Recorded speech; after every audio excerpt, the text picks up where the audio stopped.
Hoje temos o imenso prazer de voltar a receber Bernardo Pires de Lima. Obrigada, Bernardo. Que todos, ou pelo menos que a maioria de nós bem conhece, o Bernardo é investigador associado do Instituto Português de Relações Internacionais da Universidade Nova de Lisboa, é analista político, é consultor político do Presidente da República e é, nas palavras dele, obcecado por música. Coleciona vinil, raridades, tem bandas de culto, vai a concertos. Creio que isto tudo no universo do rock e do punk, mas já lá iremos. Já me vais dizer se isto é verdade ou não. Eu gostaria de começar aqui esta nossa conversa, este nosso encontro, com este gatilho, com a leitura de 2 ou 3 frases deste livro. Somos Animais Poéticos, da antropóloga francesa Michel Petit.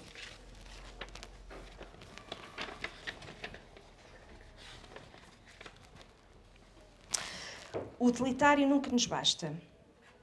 Talvez sejamos, acima de tudo, animais poéticos, uma vez que os seres humanos criaram obras de arte há mais de 40 mil anos, muito antes de inventarem o dinheiro ou a agricultura.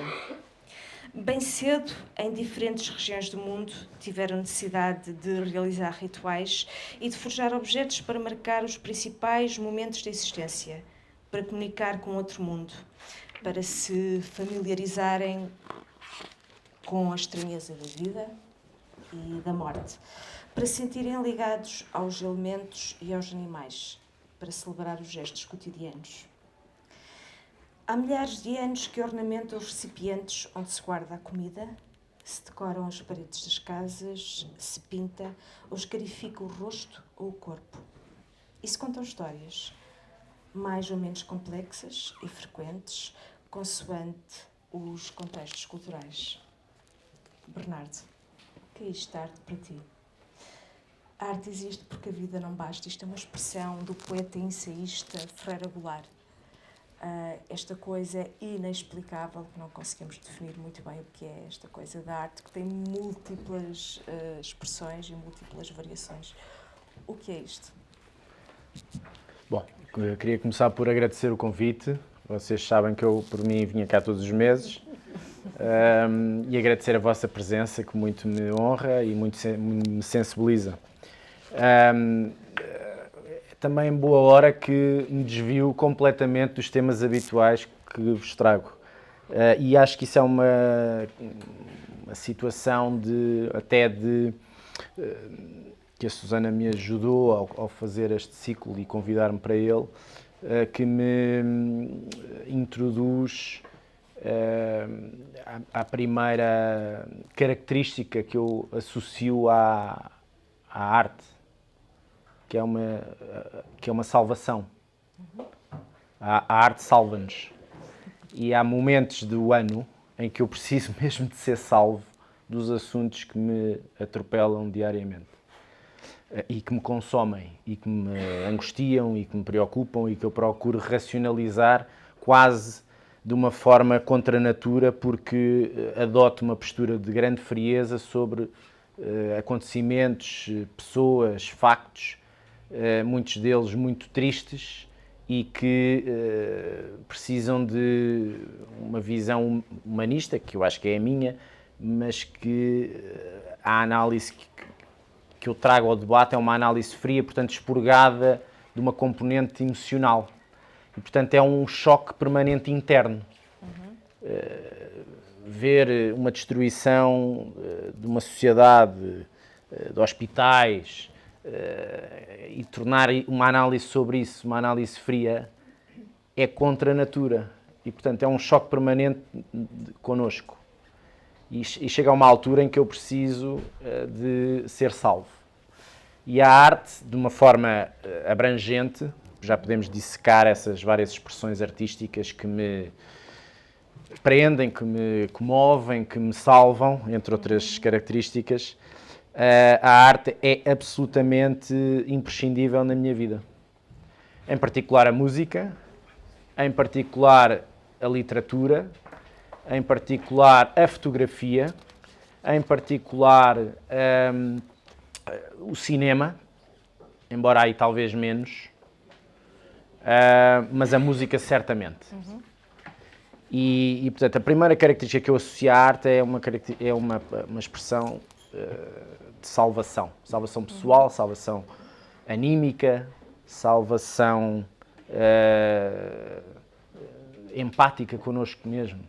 E, portanto, desviar-nos da nossa zona profissional, das nossas angústias diárias e levar-nos para um caminho que é um caminho em princípio, de beleza, em princípio de uma certa alienação do dia-a-dia, e isso eu acho que é absolutamente salvífico. A segunda característica, eu trago aqui 8 que me ocorreram. A segunda característica é uma característica de exaltação, não é? Que tem a ver um bocadinho com a beleza, a procura da beleza, quer dizer, aquilo que nos toca é necessariamente belo, pode não ser o belo para ti igual ao belo para mim. Eu encontro beleza no heavy metal e se calhar aqui nesta sala pouca gente, ou provavelmente ninguém, encontrará beleza no heavy metal. Sim? Também? Pronto, mas eu cresci muito dentro desses ambientes, sobretudo no liceu onde andei, e aquilo tem acho que é possível encontrar beleza em quase tudo o que é artístico, expressão artística, e ser tocado pelas várias expressões artísticas de uma maneira diferente. O que eu quero dizer com a exaltação enquanto palavra que associo à arte e à resposta à pergunta deste ciclo, o que é que pode a arte exaltar? Pode exaltar. Exaltar no sentido em que nos predispõe a ir ao encontro de coisas um bocadinho superlativas. E, portanto, acima do nosso cotidiano, das coisas com que nos confrontamos diariamente.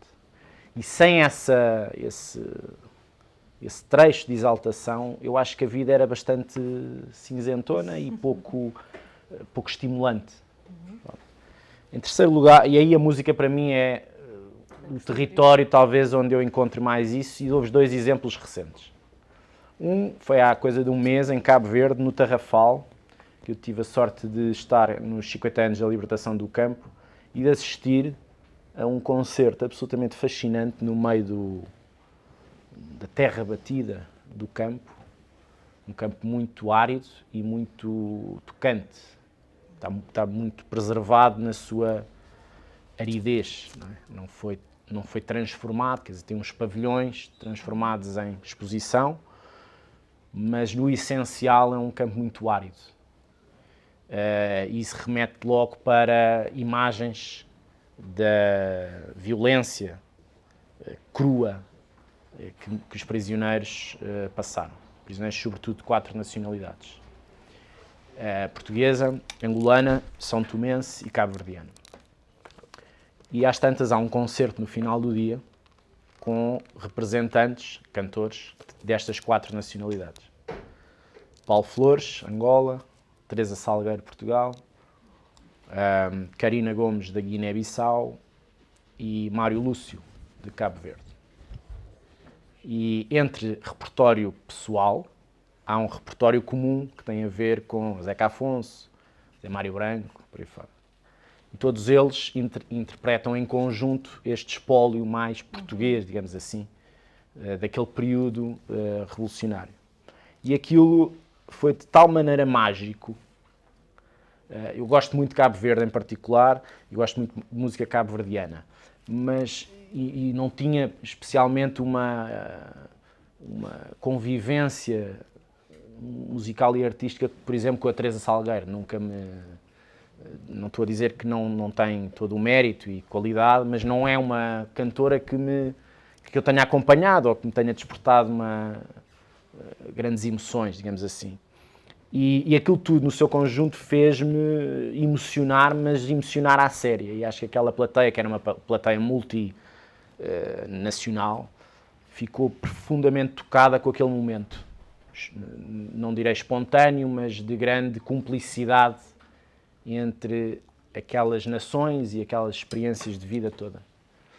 A segunda, virando um bocadinho a agulha, mas dentro da música, foi há uma semana, Eu fui a Madrid ver o Bruce Springsteen.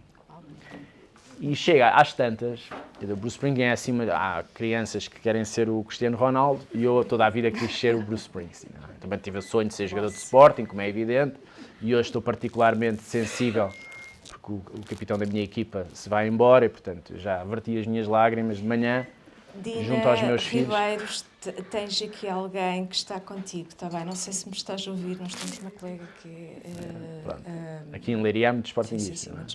sportinguista. Sandra Campos. Mas dizia eu que, do ponto de vista litúrgico, aquele concerto de 3 horas de alguém que tem 75 anos e que deu o 3º concerto em Madrid em 5 dias, para lá da turnê toda europeia, é uma coisa de ir às lágrimas. E não é ir às lágrimas em momentos de a solo, no palco, com as luzes apagadas. É de ir às lágrimas constantemente. Para mim, pelo menos para mim aconteceu, e acho que para muita gente que lá estava. Isto para dizer que como é que a arte nas suas várias expressões, mas em particular para mim, a música, talvez eu esteja a ficar mais velho, necessariamente, e portanto mais sensível a tudo isto, e choro com relativa facilidade. Mas eu há 10 anos ou mais tinha visto o Bruce Springsteen e tinha-me acontecido a mesma coisa. Portanto, aí já tempera um bocadinho o passar dos anos. Mas isto para dizer que há poucas expressões que me tocam a um ponto de me levar às lágrimas. E a música é isso, talvez. De arte mais imediata que nos toca. Mas por outro lado, aqui há 15 dias, 3 semanas, fui ver a estreia de um filme português que recomendo bastante. O Teu Rosto será o último, que é o último filme do Luís Filipe Rocha. E fiquei profundamente emocionado com aquelas interpretações, em particular a interpretação da Rita Durão. O filme passa-se, não sei se já foram ver, mas o filme passa-se numa aldeia do norte de Portugal, no período imediatamente anterior, durante e posterior ao 25 de Abril. E o 25 de Abril é visto pela televisão. E depois todas as vivências familiares à volta da Revolução, umas mais simpáticas, outras mais resistentes à mudança, por aí fora, mas outro país, fora de Lisboa, completamente. Pronto. E isto para dizer que também depende do cinema, mas o cinema também me emociona. Há um filme particularmente violento que me estou a lembrar agora, que é O Amor, um filme francês, com a Rita Blanco entra, que é uma coisa muito forte. É muito forte. Portanto, coisas muito emocionantes. Quer dizer, não é difícil que a arte, aliás, se a arte também não tiver essa componente de nos criar essas fragilidades, digamos assim, embora chorar não seja para mim uma fragilidade, é apenas uma demonstração de comoção e de envolvimento com a própria expressão artística, mas eu diria que é, desse ponto de vista, isto para terminar com a exaltação. Podes-me interromper a qualquer momento. O outro tem a ver com orientar. O que é que a arte pode orientar? Eu acho que aí orientar tem muito a ver com o não cortar as vocações individuais. Orientar no sentido de orientar a vida, orientar até profissionalmente, sem que nós estejamos sempre a incutir nos outros ou em nós próprios uma dimensão muito calculista e material da vida. E é possível ser um artista. Eu sei que há uma grande precariedade no mundo artístico, sobretudo em Portugal, mas também há vidas de sucesso, sendo fiéis à expressão artística que escolheram. Matar a vocação é que eu acho que é criminoso do ponto de vista do ambiente familiar castrador, que eventualmente exista, ou das próprias tendências que as pessoas têm para sair de uma vocação precoce que encontram no meio artístico, qualquer que seja a expressão, por razões puramente materiais. E nesse sentido eu acho que a arte nos deve orientar, não deve ser castradora para haver mercado ou não haver mercado.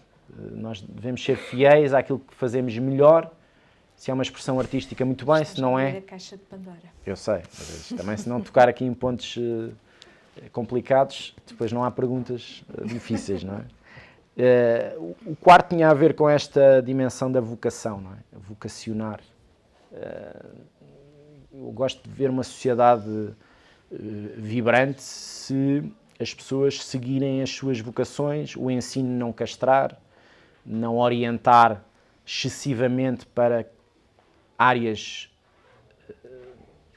digamos, científicas, de ciências exatas, sem espírito crítico, sem pensamento crítico. Dir-me-ão, bom, isso é um pensamento um bocadinho romântico da vida, em que é possível viver das expressões artísticas num ambiente de cidades pequenas, ou... Bom, talvez não seja, não tenha que ser o centro da nossa vida profissional, mas eu acho que o ensino, o mecenato, deve estar alinhado no tirar partido das vocações dos cidadãos e não castrá-los. É um bocadinho isto. A outra tem a ver com a moderação. O que é que a arte pode? Pode moderar. Moderar o nosso espírito. Moderar no sentido de torná-lo mais desperto ou diferente. Há música do Paquistão, aquilo que pode ser uma pintura da Namíbia, e com isso nos despertar para um conjunto de geografias e de sociedades e de outras questões que não nos tocam no dia-a-dia, e também com isso percebermos um bocadinho mais do resto do mundo. E eu acho que quanto mais percebemos do resto do mundo, talvez mais sólidos ficamos, mais, digamos, cosmopolitas num sentido não elitista do termo, mas despertos para o diferente, mais tolerantes, mais moderados. O outro ponto tem a ver com o que é que a arte pode interpretar o dia-a-dia, pode interpretar os dilemas da sociedade, no sentido de os tornar políticos, num sentido com P grande, e essa interpretação do real ou até do futuro, não é? Muitas das expressões anteciparam muitas coisas que vieram a acontecer historicamente. Acho que é uma das funções da arte, interpretar com criatividade, interpretar com realismo, independentemente das correntes. As duas últimas têm a ver com respirar. Acho que absolutamente tem a ver com um bocadinho com o tema da salvação. Respirar significa no sentido da contemplação. Não é? Contemplação da música, contemplação da pintura, contemplação do cinema. Quer dizer, haver tempo, haver ócio associado ao nosso envolvimento com as expressões artísticas. Não ser a correr. Estarmos, vermos, não é? E deixar-nos envolver em tudo aquilo que está a acontecer artisticamente. Para isso é preciso tempo, é preciso respiração. Respiração no sentido de nós nos disponibilizarmos para não estarmos a pensar na hora seguinte e estarmos ali. Eu sei que isto é um luxo, mas acreditem que é um luxo que vale a pena lutar por ele. O último tem a ver com o reencontrar. O que é que a arte pode reencontrar ou fazer-nos reencontrar com alguma coisa.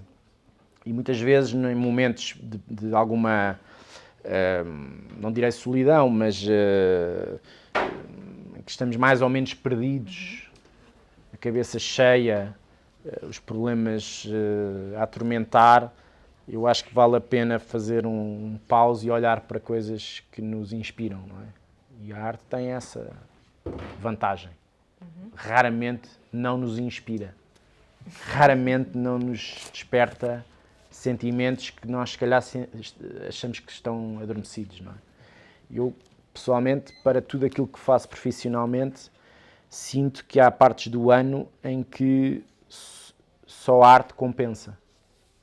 Depois tem outra coisa que é o desporto. O desporto também acho, e acho que há formas de arte no desporto também.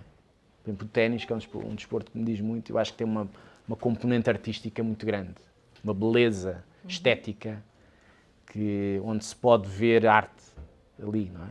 Dir-me-ão que o futebol, Maradona, etc, etc. Hoje já se vê pouca arte no futebol, mas eu vi o Maradona jogar e acho que aquilo também tem uma dimensão artística, para além da dimensão toda... Sim, um bailado, há várias coisas ali. E há outros, não é só o Maradona, mas lembrei-me do ténis por ser um desporto que tem uma estética e uma certa cordialidade implícita, embora seja muito duro do ponto de vista da violência mental e do isolamento que nos leva, que pode ser perverso. De qualquer das maneiras, acho que o desporto também pode ter esse brilho do ponto de vista de nós olharmos para aquilo como uma expressão artística, chegar a essa exaltação da prática desportiva. Não é? E para já ficava por aqui, depois tinha muitas coisas para onde ir também. Obrigado. Como eu disse há instantes, tu abriste a caixa de Pandora. Peço desculpa, não se ouve? Outra vez.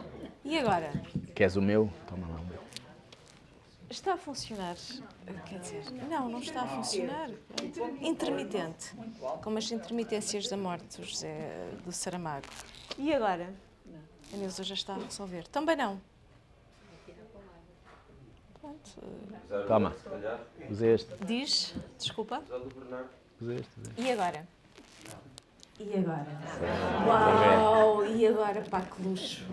Isto é uma maravilha agora, este microfone. Neuza, conseguiste? Não. E agora? Agora sim. Espetacular! A Neuza resolveu. A Neuza é espetacular. Deixa-me fazer só aqui uma ressalva e de certa forma uma maldade aqui para o Bernardo.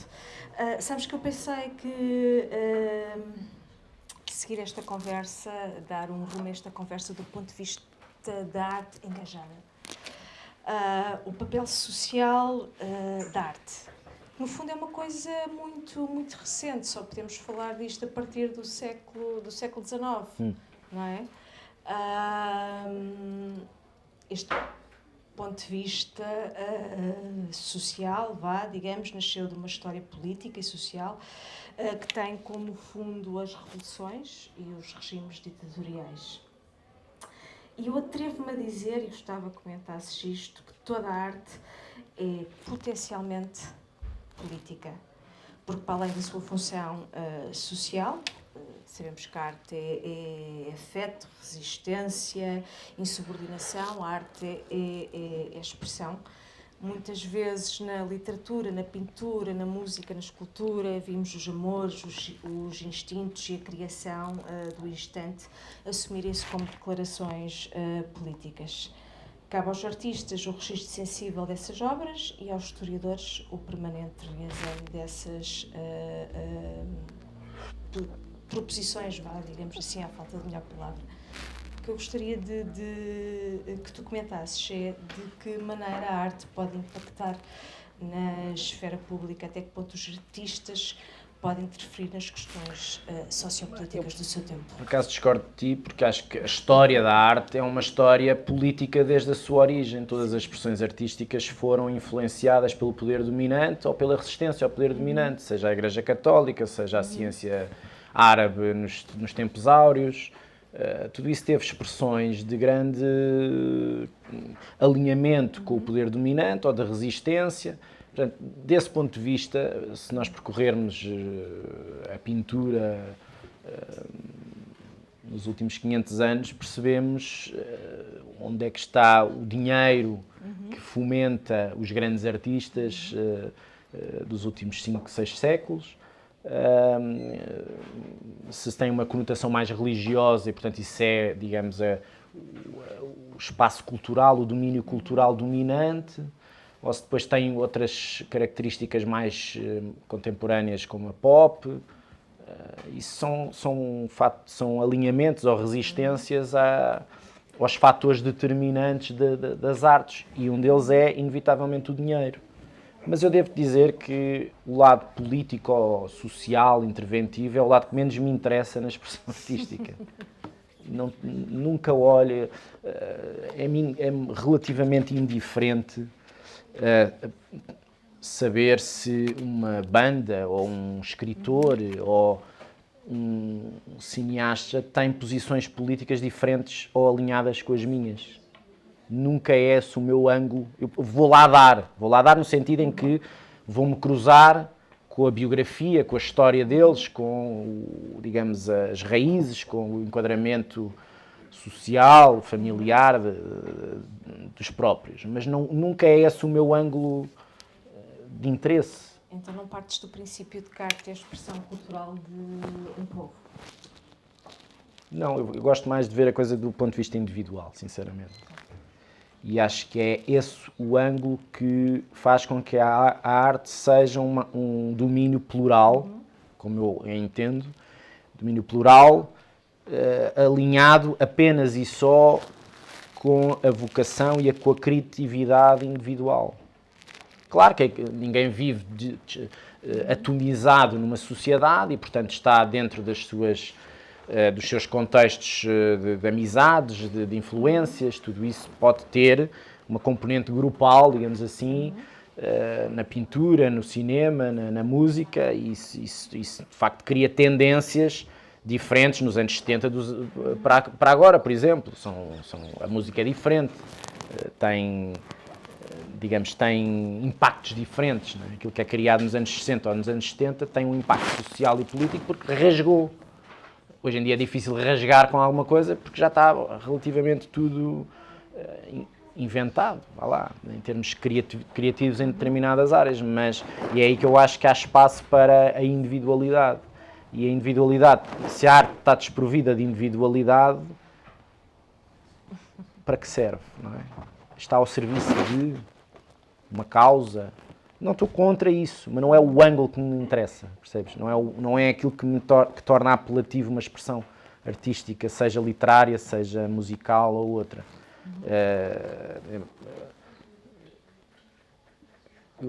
Um dos meus pintores favoritos é o Jackson Pollock, de longe.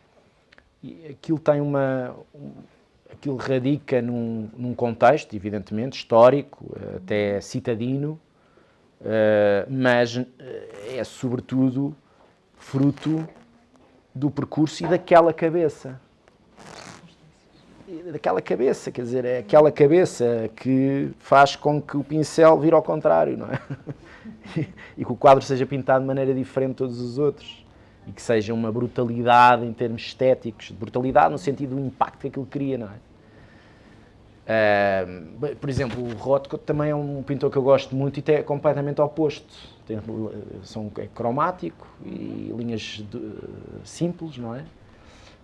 Tem um impacto diferente, mas não deixa de ter um impacto e tem uma história diferente. Portanto, eu não quero tirar, expurgar a individualidade à criatividade, porque eu acho que isso tira todo o apelo artístico que é a criatividade. Agora, em último caso, tudo é político, não é? Todas as expressões são políticas. Amanhã vou ver a Patti Smith ali a Oeiras. Ali, como se fosse aqui ao lado, não é? A Oeiras. Aquilo é também uma... Como é que eu ia dizer? São várias artes numa só pessoa. Isso tem um contexto histórico? Tem. Patti Smith é uma manifestação política, não sei se... Pois é o teu ângulo que se calhar quando pensas nela, não é? A mim, eu também não estou a dizer que esvazio a Patti Smith da sua história político-sociológica, vá lá, da sua intervenção, que ela com também quase 80 anos não se demite disso. Eu acho isso ótimo, mas não é o ângulo que eu gosto na arte, não é o ângulo político. E aí vou em contraciclo com as minhas... O quê? Ok, fiz aqui uma declaração de intenções logo no início. Não, eu não... só para justificar. Eu tenho uma diferença em relação às pessoas que fazem o meu ofício. É que eu não penso política 24 horas por dia. A análise política para mim é um trabalho. E quando eu não estou a trabalhar, não estou a pensar naquilo. Porque senão enlouquecia, como é evidente. Vocês também não fazem a mesma coisa, que é pensar na vossa atividade profissional 24 horas por dia. Se calhar fazem uns pauses, dedicam-se a outras coisas. Eu procuro fazer a mesma coisa. E quando não estou a trabalhar, não estou a pensar naqueles assuntos. Embora sejam assuntos que que vêm, não é? Que nos atropelam por esta ou por aquela razão, assuntos sociais ou dimensão internacional, etc. Mas acho que até por uma questão de sanidade mental expurgo um bocadinho a minha vida de uma constante de ser dominado pelos assuntos, percebes o que eu quero dizer? E aí eu acho que a arte nos dá uma escapatória fantástica e acho mesmo que durante a pandemia foi uma das dimensões que nos salvou. A arte salvou-nos durante a pandemia, nas suas várias expressões. É evidente que foi uma arte confinada aos livros que tínhamos ou que podíamos comprar online, às séries que podíamos ver na televisão. Deu uma liberdade imensa também. Não, e se calhar introduziu muita gente a expressões artísticas, nomeadamente a literatura, e aqui não vou fazer juízos de valor sobre a literatura, vou pô-la só assim em geral.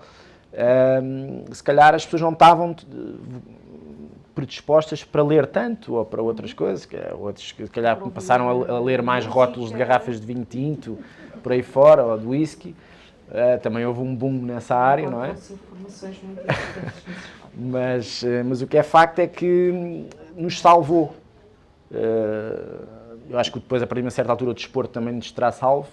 E o que é curioso, foram duas áreas muito massacradas nesse período. Massacradas, muita gente foi à falência, vivia disso, não é? E continua a ser duas áreas, o desporto, aqui em Portugal, o desporto e a cultura, muito depauperadas, muito pouco, a quem se dá muito pouca prioridade, não é? E são duas áreas que nos salvaram. É um paradoxo total. Porque não são valorizadas. Porque nós não as valorizamos. No sentido próprio. Escusa o microfone, se engano. Há aqui uma questão que é, enquanto fruidores, e se estivemos na pandemia e tivemos acesso a determinadas expressões artísticas de forma gratuita, isso de tal forma desvalorizou as mesmas que nós não lhe atribuímos o valor real que elas representaram na nossa sobrevivência emocional e pessoal. E é este facto de nós não associarmos às expressões artísticas um valor físico, um contravalor, que põe depauperados os artistas. Mas eu estou de acordo consigo... Isto é político. Não, sim, eu estou de acordo consigo que sou tendencialmente contra a gratuitidade na cultura ou na maior parte das áreas. De qualquer das maneiras, o meu ponto não tinha a ver com o valor associado à expressão artística, tinha a ver com uma conclusão, não sei se me seguem ou não, mas pelo menos comigo ajudou-me, confinado com 3 crianças pequenas em casa e um casamento, não é a coisa mais fácil do mundo gerir tudo isto, uma coisa que é contra a natura, não é? Nós passarmos 24 horas uns com os outros em idades muito pequenas e o que é que nos pôde salvar? Poucas coisas, de facto, poucas coisas nos salvaram. E aí a arte, no sentido confinado do termo, foi uma delas. Nesse sentido, é evidente que depois no desconfinamento, aí é que eu acho que não houve uma prioridade àqueles que mais sofreram, não é? Os próprios dos artistas. A precariedade continua. Nós também temos um mercado muito pequeno em termos de arte. O nosso mercado é pequeno. E o edifício é frágil, sim. É um edifício frágil. E nós temos, de facto, muitos artistas que são bons artistas, mas que não têm, não encontram o seu espaço. Para ver como a questão da emissão de desconto. Exatamente. Bom, isso será válido para qualquer setor de atividade que vive muito do mercado interno e que, por natureza, é um mercado pequeno. Em Portugal torna-se mais crítico porque nós não valorizamos, enquanto povo, não valorizamos os aspectos culturais. Muitas vezes dissuadimos os nossos filhos de seguirem cursos artísticos porque não dão dinheiro, porque não os vão sustentar e, portanto, não alimentamos este... Muito bem. Então concorda com o meu ponto da vocação. Eu sei que estava a... Aliás, eu fiz o meu papel, eu encaminhei a minha filha para Belas Artes. Então, acho que é necessário mesmo. Mas, por exemplo, em relação à questão do ego artístico, já não concordo consigo. Porque Picasso foi Picasso, não foi só porque ele era um gênio. Picasso foi Picasso porque havia um contexto cultural, um conjunto de pessoas com as quais ele conviveu que lhe permitiu ser Picasso, assim como Rothko e assim como Pollock, foi a mesma coisa. Não, mas eu não esvazio os contextos. Os O que eu digo... de arte atualmente estão a tentar valorizar mais o coletivo Certo. do que o indivíduo. Mas o meu ponto era na ótica do utilizador, não na ótica de um historiador de arte, não é? E sem esvaziar os contextos que existem, e por isso é que eu digo que toda a expressão artística tem uma dimensão e um campo de ação política, e foi sempre assim. Não é esse o ângulo, na ótica do utilizador, que eu privilegio quando olho para um artista. É evidente que se me disser, bom, o punk nos anos 70, inglês, aquilo tinha uma dimensão política muito... E eu gosto desse lado, quer dizer. Mas se não tivesse, provavelmente se não tivesse uma dimensão política não tinha nascido o punk, não é? Mas hoje em dia há punk sem propriamente por ser uma contracultura de poder. É apenas isso é só uma dimensão estética ou de continuidade com influências musicais, pronto. O que é válido também, mas o que eu digo é, para mim, estou a falar aqui da minha apetência para as coisas, não é o ângulo político que me interessa, percebe? Sem deixar de gostar, de perceber os enquadramentos, as influências, tudo isso. Mas não é o ângulo que mais me interessa, confesso. Eu sou uma malvada mesmo, terrível, péssima. Na sequência aqui da observação da Carla, vou para o património cultural e o acesso à criação artística. Eu disse que sou uma malvada e que ia fazer aqui esta velhacaria. Então, o património cultural e o acesso à criação artística são valores de civilização inerentes às democracias modernas. Não sei se concordas ou não. O direito à identidade cultural, à diversidade cultural, isto é super importante. A participação na vida cultural e fruição artística não são direitos de todos os cidadãos? São direitos constitucionais, do acesso, não é? Como é que se faz esse acesso? É pela gratuitidade ou pela valorização? É massificar as expressões artísticas nas escolas e dar-lhes às crianças... quer dizer, falar de escolas em Lisboa é uma coisa. O acesso aos museus, as visitas de estudo, os artistas irem lá. E, portanto, eu não queria fazer uma análise sobre a situação da capital, que acho que ela é sempre pouco representativa do resto do país.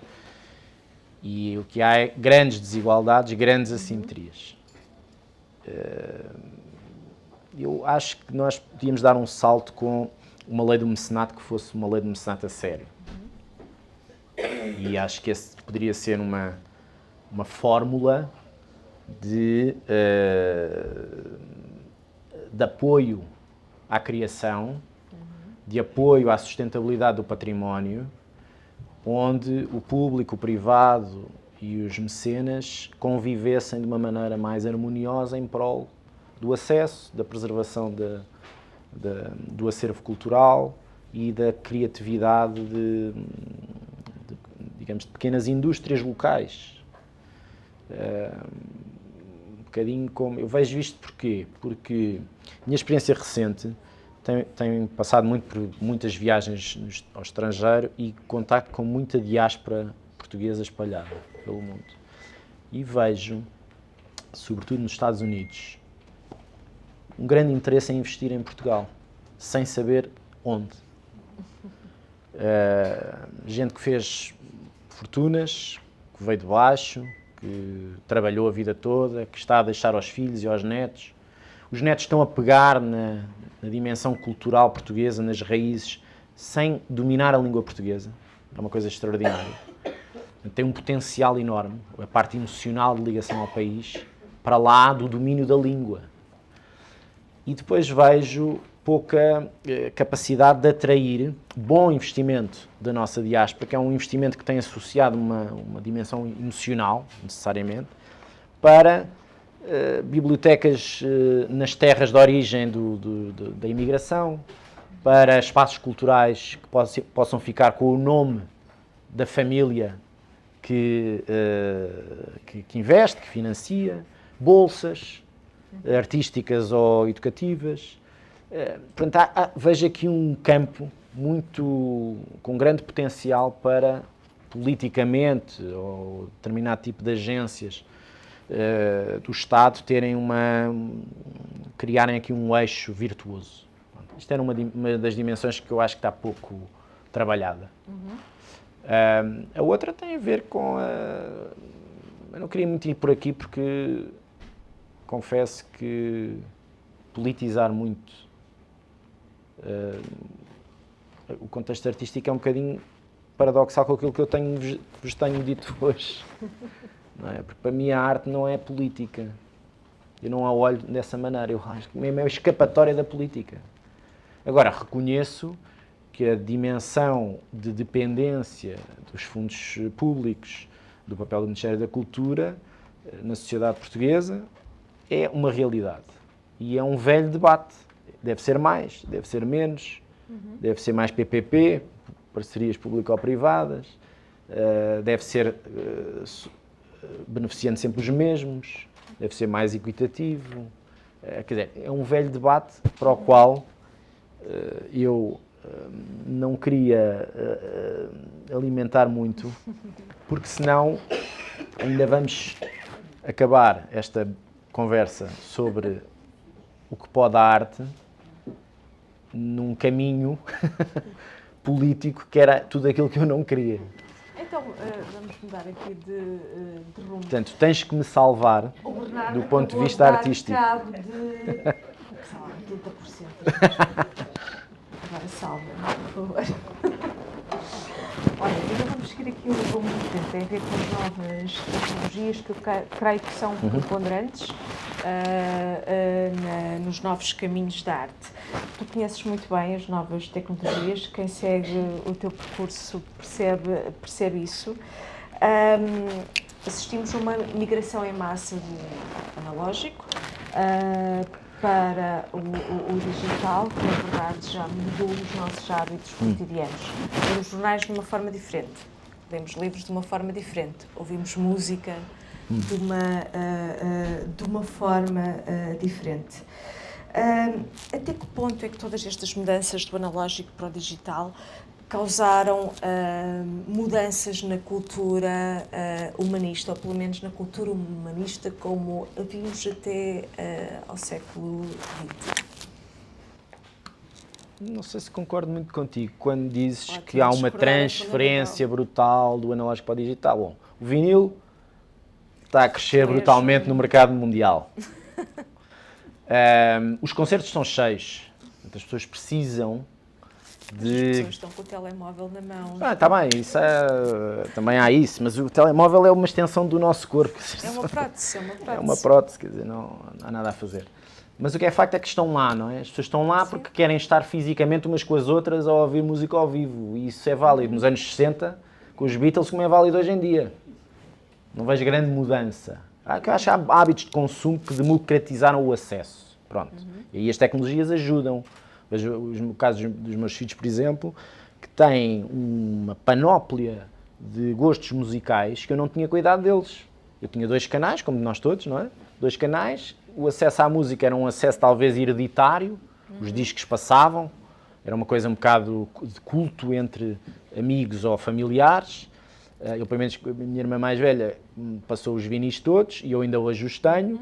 Quando ponho um vinil a tocar lá em casa, os meus filhos olham para aquilo como um boi para um palácio, não é? Mas depois vão entrando e vão percebendo que o som é diferente e gostam de mexer e gostam de abrir o álbum. Tudo aquilo tem um ritual que desperta outro tipo de sensações do que propriamente clicar no Spotify. Eu sou um grande consumidor do Spotify porque, de facto, democratiza o acesso a coisas que nós nunca iríamos chegar. Estou a falar aqui a reduzir isto muito à música, não é mais porque talvez seja o meu domínio de maior conforto, mas não vejo isso negativamente, percebes? Não vejo isso negativamente no sentido em que mais expressões musicais para um miúdo de 11, 12 anos significa uma cabeça mais ampla, desde o hip-hop ao mais, como é que se diz, tecnológico, sintetizadores, digital, o que quiseres, passando por muitas outras coisas, mas gostam de Beatles. Eu não fiz força nenhuma por causa disso. Gosto de cabeças que tenham uma amplitude de gostos. E acho que a arte deve proporcionar isso. Às vezes nem sempre apetece ver um filme francês. Apetece ser uma coisa de fim de semana, ou se calhar nunca, não é? Depende do filme. Portanto, eu acho que o que importa é a oferta ser uma oferta holística, não é? E depois as pessoas, e isso ter refletir a heterogeneidade de uma determinada sociedade. Pronto. Heterogeneidade, isso é super importante. Pronto. Todos nós estamos inseridos numa determinada bolha, não é? Todos nós temos... É difícil para todos, creio que este é um assunto não muito consensual, mas creio que é difícil para todos lermos fora das nossas coordenadas socioculturais. Porquê? Porque estamos inseridos numa determinada bolha. E esta pergunta é muito perigosa. Será que esta é uma das razões pelas quais se está a fazer um revisionismo? E estamos a assistir a um revisionismo em todas as formas de arte, seja literatura, pintura, cinema, escultura, fotografia. Podemos ir por aí adiante. Permitam-me ir na direção da literatura, porque é aquilo que é o tema que conheço melhor. Vou falar aqui nos 500 anos do Luís Vaz de Camões, que foram celebrados agora em junho. E eu disse que esta pergunta era perigosa. Será que um político do futuro poderá pedir desculpa aos muçulmanos pela forma como o Camões os retrata nos Lusíadas? Não sei se vai fazê-lo, mas vai ter a tentação de o fazer. Vai ter a tentação de o fazer, exatamente. Não vou falar de restituições aos palopes. Não te peço isso. Eu acho é que, do ponto de vista da forma como as sociedades evoluem ou regridem, a arte necessariamente acompanha isso. Não é? E é vítima também dessas regressões. Isso faz parte da história. Não é? Gente que manipula a arte para proveito político, para, digamos, interação com as massas, para química com as massas e para as levar para onde quer. Bom, mas esse não é o meu campo político. E eu acho que, apesar de tudo, do crescimento desses lados, há uma grande resistência a isso. E aconteceu isso em Inglaterra há poucos dias. Não sei se vai acontecer amanhã em França ou não. Também não estou a dizer que o lado, digamos, aqui politizante, que é um lado que tu queres levar para aí, mas eu quero fugir daí. Eu sei. O lado mais totalitário dos extremos, chamemos-lhe assim, que se tocam do ponto de vista da inflexibilidade sobre a manipulação da arte por um propósito político, não é? Eu acho que sim. Levar a arte para um ponto de vista utilitarista que contrasta com a minha primeira intervenção, com a minha primeira leitura. Mas eu acho que nós temos que nos... Quer dizer, pela resposta inicial a uma das tuas perguntas, que tinha a ver com o período histórico de expressão de uma sociedade, de um contexto político, etc., económico até, quer dizer, a regra é essa. Portanto, o contexto tem sempre uma expressão no ambiente artístico. Sim, Depois, indissociável. em grupo, mais coletivo, mais individual, se há mais resistência, se há mais manifestação criativa contra essa ascensão de um determinado hemisfério político, é a história.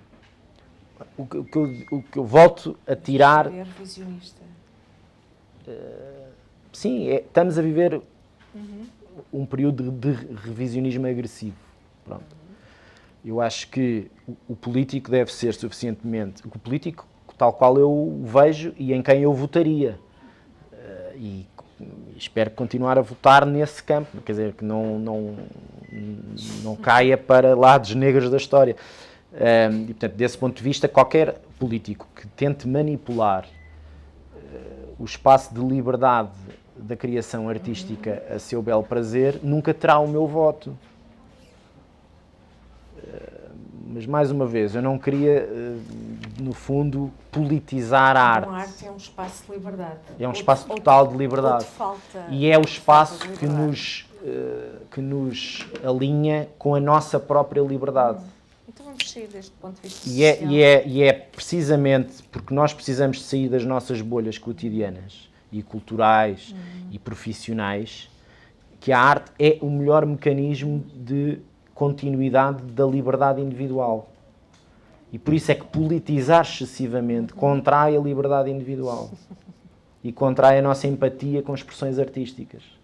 Eu acho que é saudável que os universos políticos e os universos artísticos que convivem e que são reação ou alinhamento um com o outro, do ponto de vista do consumidor, tenha uma lógica diferente.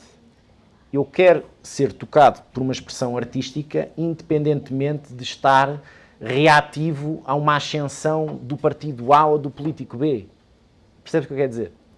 Eu não gosto do punk porque o punk foi contra a Thatcher. Mas sei que foi. Vá lá. Hã? Não, posso depois ter um alinhamento Isso tem por uma causa certa disso à patina ao frente. punk. Completamente tira patina ao punk. Mas, para mim, não é o ângulo primordial da minha ligação àquela expressão musical.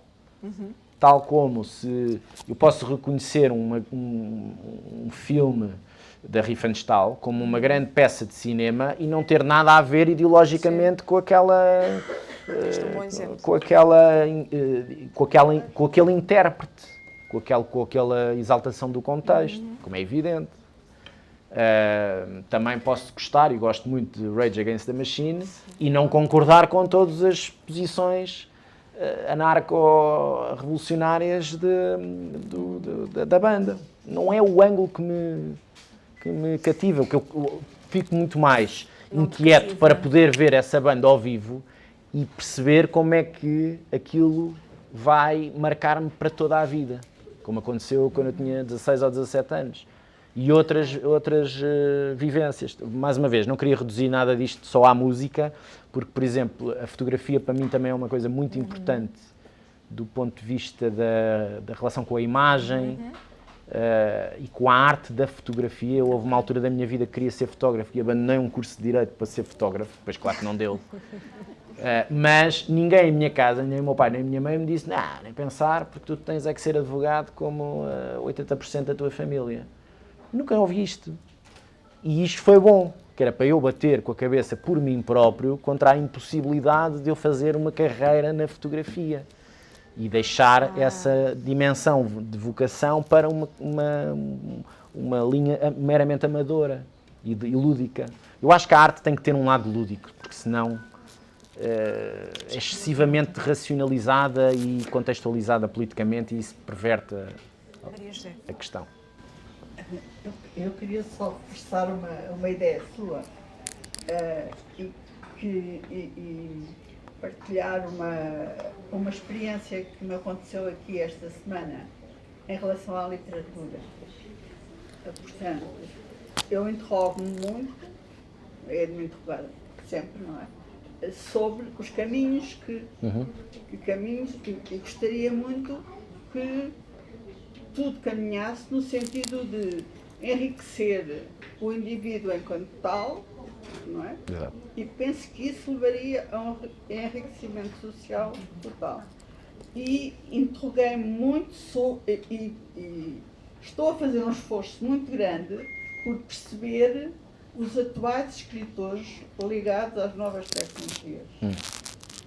Põem em causa muito daquilo que eu estava a dizer atrás, porque os acho extremamente individualistas, extremamente quadrados. Mas quando diz novos escritores ligados às novas tecnologias, o que é que quer dizer com isso? Alguém que escreve e publica, portanto, que a sua vida é à volta das tecnologias e trabalha, expressa-se literariamente muito nos podcasts, por aí assim, eu não sei os nomes, eu sou analfabeta. Como é que eu digo? Costumo dizer que tenho a primeira classe atrasada. Portanto, sei pouco disso. Mas gente que está nesse campo e que depois dá o salto para o texto, para o livro tal qual nós o conhecemos. E não... a experiência desta semana deixou-me apreensiva. É evidente, uma experiência, mas aquilo que diz, eu acho que é muito importante. É que nós todos estejamos abertos a tentar perceber o que se está a passar à nossa volta. E o que é isso? É a literatura, não é a literatura?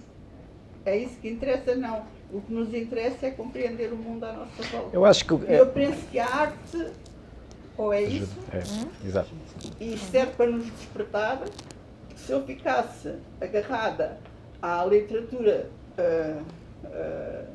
sei lá, à literatura, aquela que o mundo académico considera como tal, não é? Certo. Penso que não seria uma pessoa Feliz.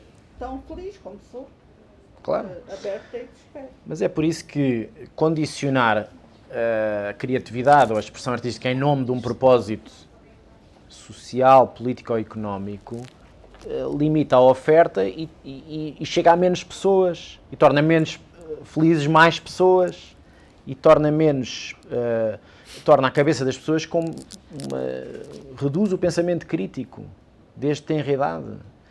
O pensamento crítico no sentido em que nos desperta para o diferente, não é? O que nos rodeia, o que nos é distante, e quando digo distante, digo a poucos quilómetros das grandes cidades. E mesmo dentro das grandes cidades, as bolhas que se geram, sociológicas, educativas, económicas, é absolutamente gritante de ver o crescimento intelectual e social de crianças até aos 20, 20 e tal anos, sempre no mesmo meio, sempre com nenhum ou reduzidíssimo envolvimento com outro tipo de pessoas, outras culturas, porque essa é a zona de conforto e há um crescimento intelectual neste cânon. Portanto, se eles ficarem despertos desde tenra idade a uma literatura para as respectivas idades diferente, que os desperte para os problemas das desigualdades sociais, por exemplo. Sim, porque não? Claro que sim.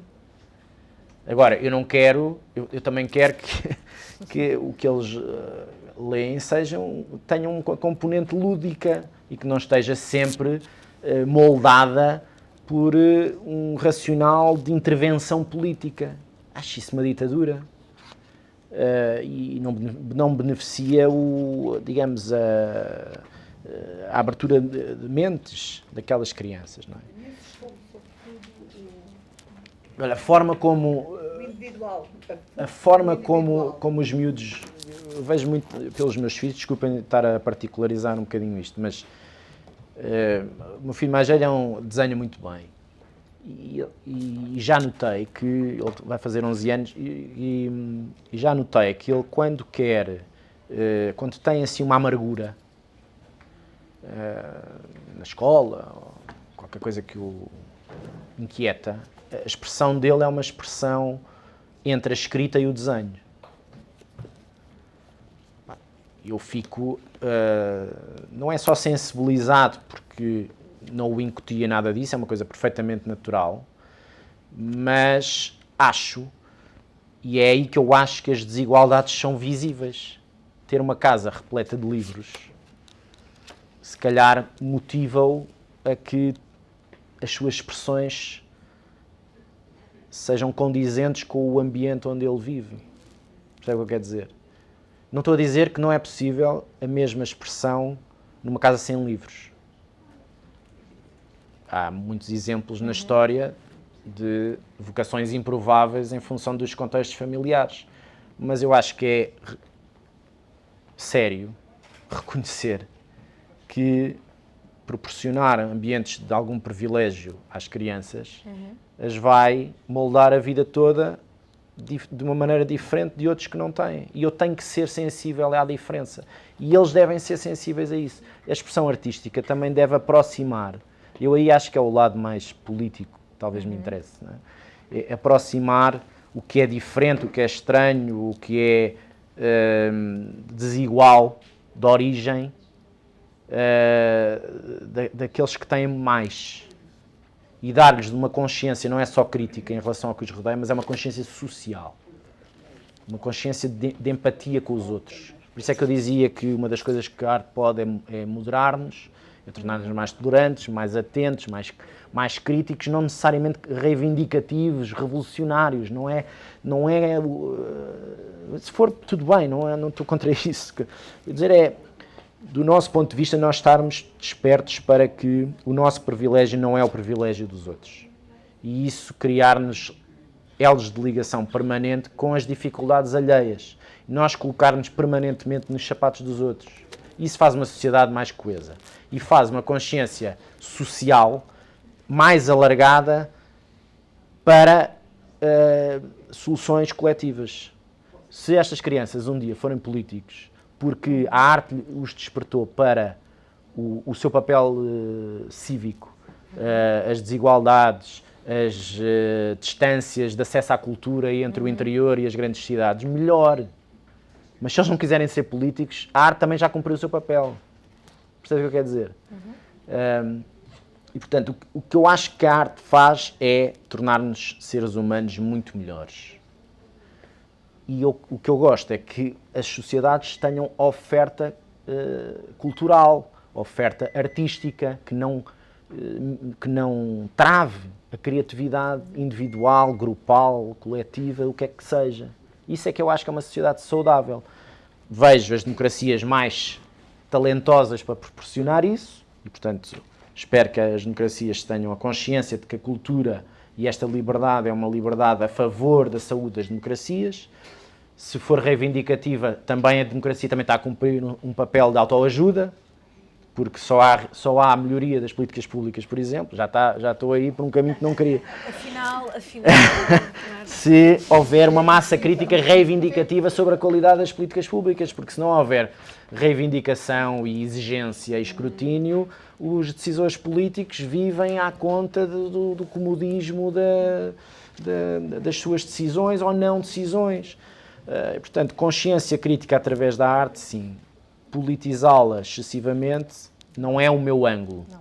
Mas reconheço que, como para voltar a uma frase do início, toda a expressão artística tem um contexto político e até uma manifestação política na história. É assim, a história da arte e a história política cruzam-se permanentemente.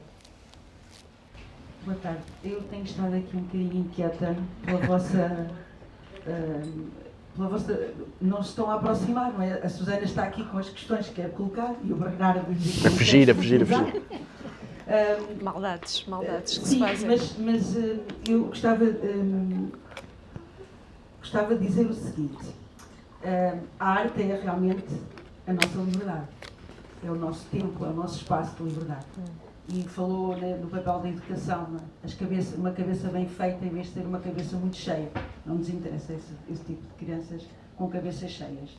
E a arte consegue fazer cabeças bem feitas, porque quando eles se questionam, quando se espantam, que eu acho que é uma palavra que devia existir muito nas salas de aula, quando eles se espantam com a arte, eles acabam por aprender a questionar e olhar em redor. E isso sim é o tal espírito crítico, é a empatia, é estarmos nós próprios a fruir da arte, a espantar-nos, a emocionar-nos, mas também a perceber qual é o alcance dela a nível coletivo. E essa parte da arte, que é a parte social e política, que me parece que a Susana está aqui a tentar reivindicar, é um bocadinho essa parte de trazermos da arte o nosso espírito crítico e o nosso alerta para as sociedades onde vivemos, para que, como acabou de dizer, não caiamos numa situação, numa postura amorfa de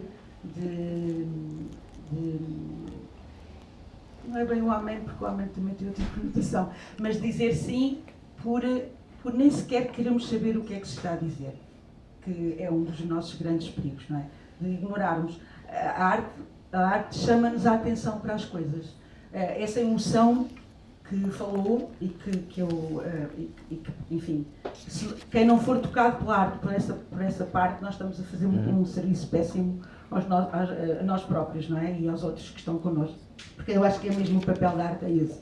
Até as mãos lá nas grutas, eu costumo dizer naquela casa, que felizmente, a caverna que felizmente alguém teve a bela ideia de um dia, ao meio-dia e 45, abrir a porta da caverna e dizer: não durmo aqui nem mais um dia, obrigada, agradeço todos os dias, mas até as mãos que lá colámos, não é? Que lá pintámos, eles se espantaram com isso, e esse espanto, essa emoção, sejam lágrimas, sejam saltos, sejam alegria, seja um grito, seja tristeza, isso é preciso trazer da arte para depois formarmos o nosso espírito, para percebermos em que sociedade é que estamos e continuarmos a questionar as opções que são feitas por nós, a quem nós demos esse mandato de decisão.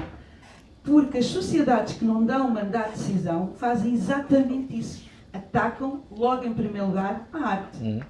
É a música que é proibida, é o desporto que é proibido. Não é? Coimbra, aqui ao lado, tem uma equipa de futebol de raparigas que fugiram do Afeganistão para vir jogar futebol.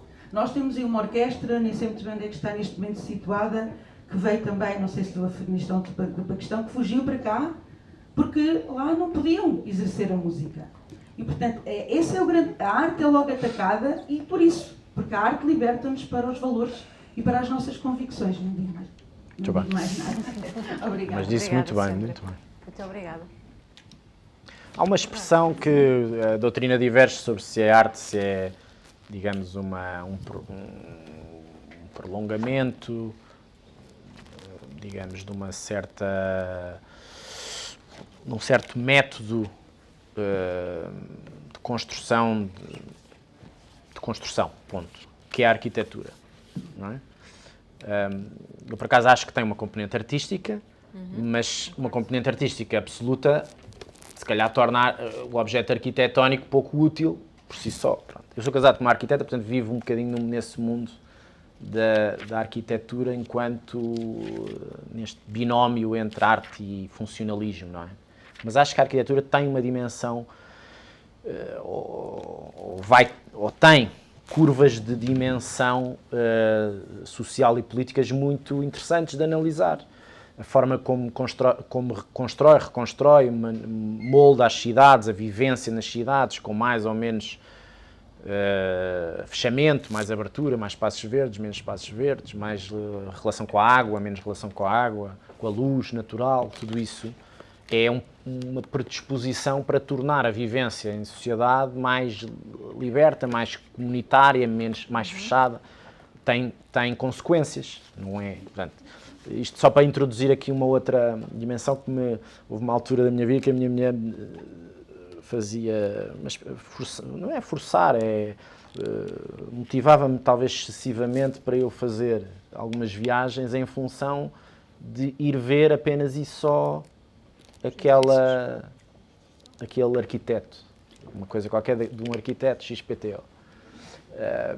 Também acho que isto é um bocado ditatorial e aqui me queixo publicamente naquela Câmara, mas aprendi muito do ponto de vista de como é que um arquiteto, atenção, se calhar que um arquiteto que também tem uma veia artística necessariamente, a não ser que seja excessivamente funcionalista, não sei se há aqui arquitetos que me podem desmontar tudo aquilo que eu estou a dizer, se calhar, mas também neste caso uma interpretação que eu faço sobre uma expressão muitos dirão que não é artístico, outros dirão que sim, na ótica do interessado, seja pela via do matrimónio, seja pela via, digamos, do cidadão que habita uma cidade, neste caso Lisboa.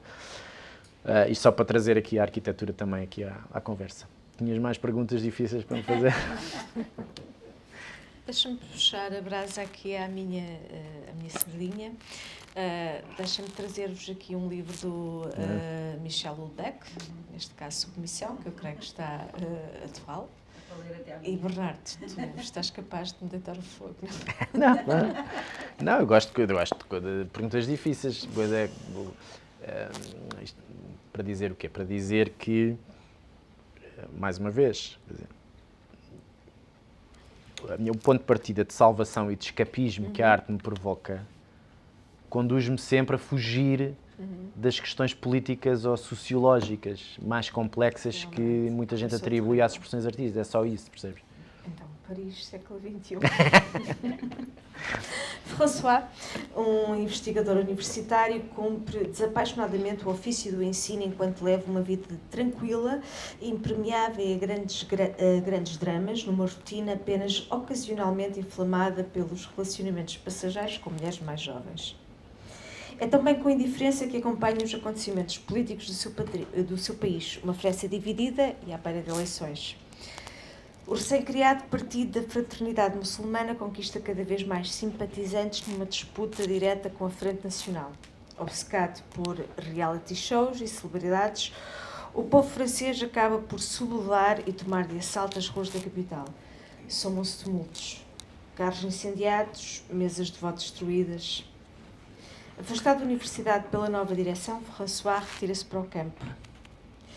Quando regressa a Paris, encontra uma realidade que já não conhece e questiona-se se deve ou não submeter-se à nova ordem instalada, submissão, de Michel Houellebecq, tendo em conta todo o contexto social e político.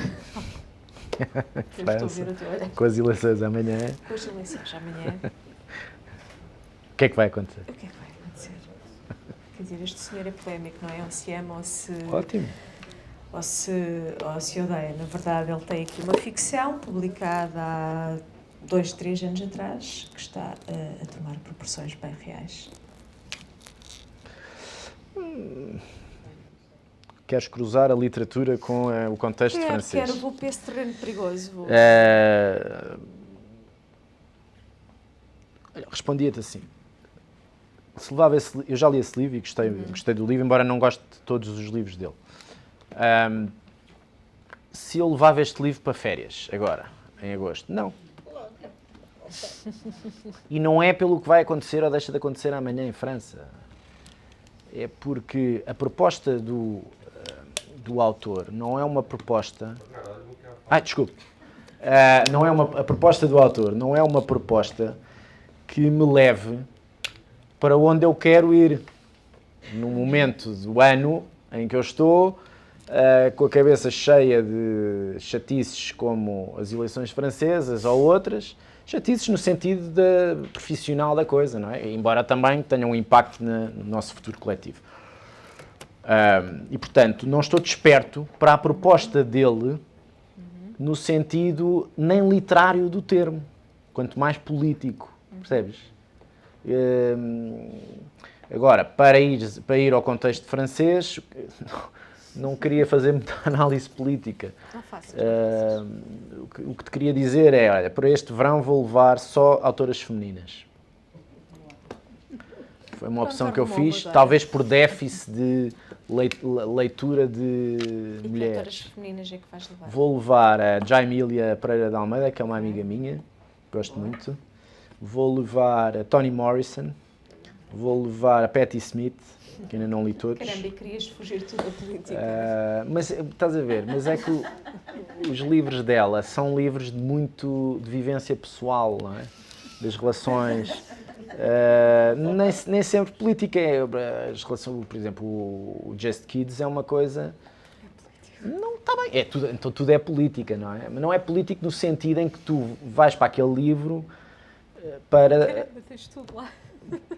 Tens tudo lá porque é o contexto nova-iorquino e as diferenças, digamos, as opções sexuais, Tens o tudo isso. género, tens Tudo, identidade tá- sexual, Tá bem, mas tens, isso tens não- tudo lá.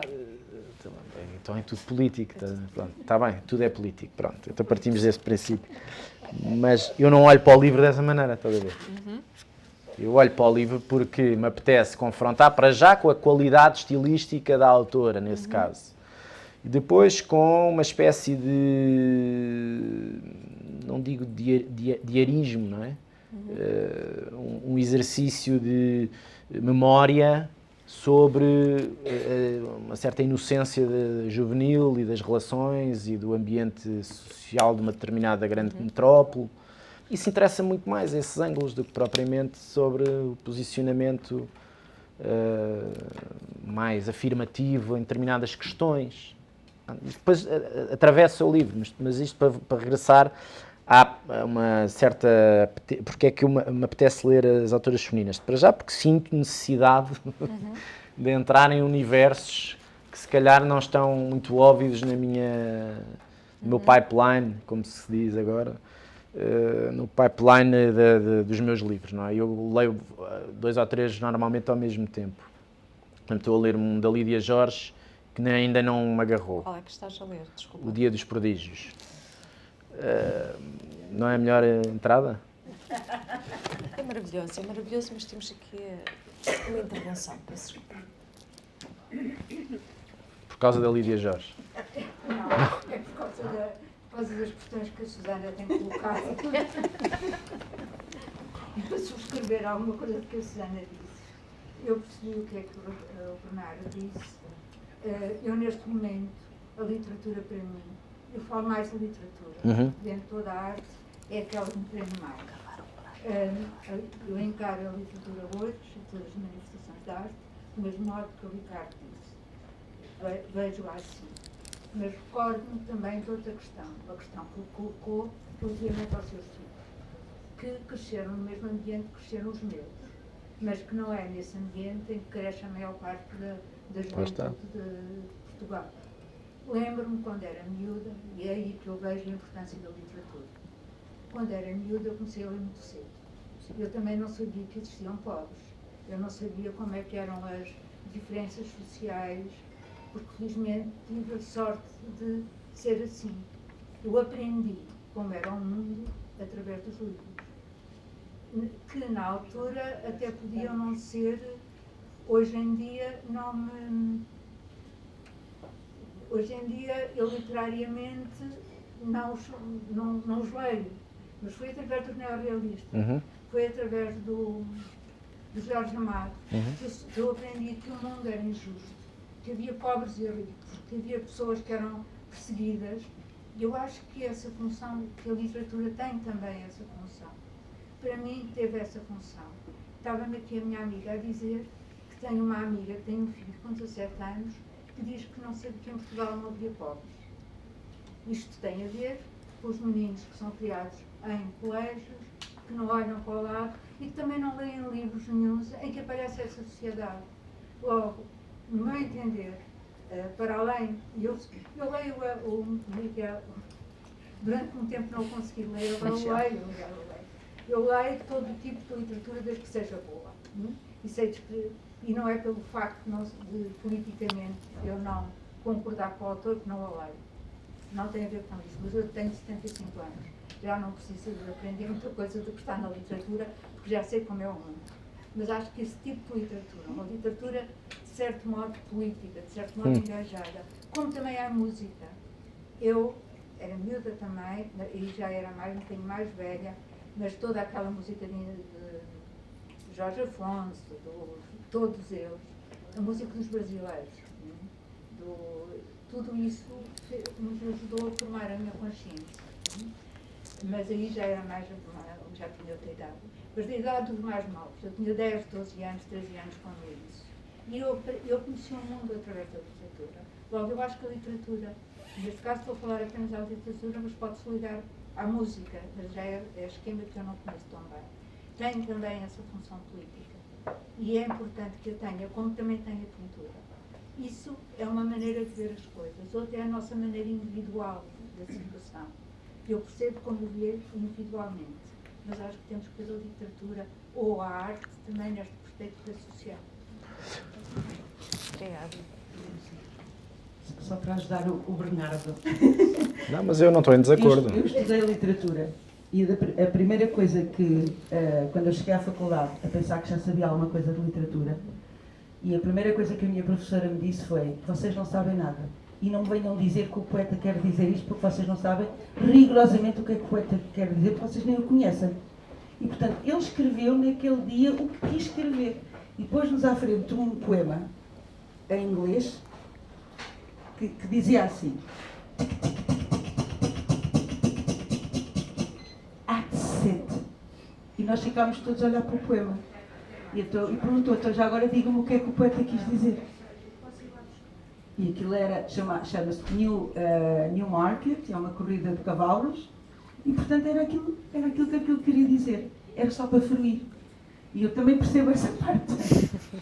Não, repare, eu estou completamente de acordo consigo, não estou a tirar valor. Aliás, quer dizer, quando eu digo que o pensamento crítico das crianças ou dos adolescentes, vá lá, é influenciado, motivado, mobilizado pelo que leem, pelo que ouvem, pelas expressões artísticas variadas que têm à frente, acho que isso tem um papel relevantíssimo na forma como eles vão crescer e ver o mundo. Não tiro nada a essa dimensão. Eu estava mais a particularizar a minha experiência no sentido em que, primeiro, nas idades que falou do contacto com a pobreza, eu vivia fora de Lisboa, até em casa dos meus pais, até aos 20 e tal anos, uma zona da linha de Cascais, Paredes Meias, com um bairro de Lata. Portanto, a minha vivência diária era de contacto com uma realidade oposta à minha, desde miúdo, desde tenra idade. Quando fui para o liceu, convivia com todas essas realidades. As minhas férias eram passadas no Douro, mergulhado na pobreza extrema do Douro. No meu caso pessoal, e é aquilo que eu posso dizer, a literatura não era absolutamente essencial para eu perceber o que me rodeava. Mas eu reconheço que tem um papel fundacional nessa consciência cívica e de empatia e de conhecimento do que nos rodeia, absolutamente. No caso dos meus filhos, também não posso defendê-los em excesso, porque eu acho que o mais novo nem lê. Portanto, hão de chegar às idades em que têm a facilidade de ter em casa já à mão de semear na prateleira um conjunto e isso acho que é um fator já diferenciador, digamos, do crescimento de cada um. Pronto. Mas não é determinante. Não é determinante. Não, mas... Determina que vai ser um leitor... Não determina, mas pode ajudar, ou também pode ter o efeito ao contrário, não é? Pode ter o efeito ao contrário.